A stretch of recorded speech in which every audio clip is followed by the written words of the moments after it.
there is a farmer who I assessed 3-4 years ago. He was in a prison in Manchester.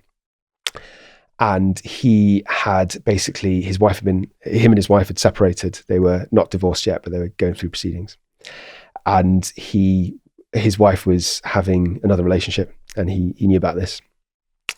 And his wife, he basically found his wife and this man in a pub. She went home, and he followed her home, got a shotgun, and he shot her dead in front of their teenage son. And then he turned the gun on himself and tried to kill himself, shot himself in the face basically, but didn't die. So when I saw him, it was probably about 2 months later. He was also in a wheelchair, very severely disfigured.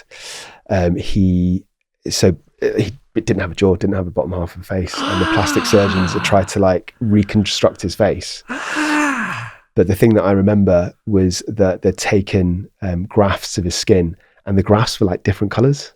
So it just looked really weird. Like there was different flaps of skin that were all slightly different shades. And he couldn't speak because he didn't have a face, and he had to communicate through like an iPad. So I just remember sitting there and I asked him, and he couldn't type shit. What was his attitude towards what he'd done? Well, actually, I have to say, so he did have mental health illnesses in that he was genuinely depressed, I think, and he was an alcoholic. But again, generally speaking, those kind of illnesses don't change your criminal culpability in the way that a psychosis can, like hearing voices, for example.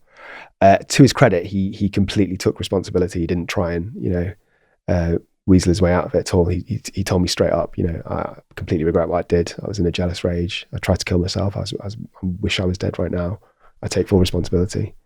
So yeah, unlike a lot of defendants, he just sort of fessed up to it. And even when I was asking about the mental health symptoms, he even told me, he said, look, you can ask these questions, but it doesn't make a difference. I know I did.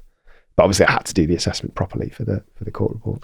What did the court rule on that one? That's quite straightforward. So he just got a prison sentence. Like how long? I actually don't know, I'm afraid, because I've put in the evidence and then I gave evidence in the trial. But so again, he would probably have got a reduced sentence because he was like, he couldn't really harm people in the future because of his disability. Yeah, I think it depends on the judge, but I think that's one of the factors we take into account.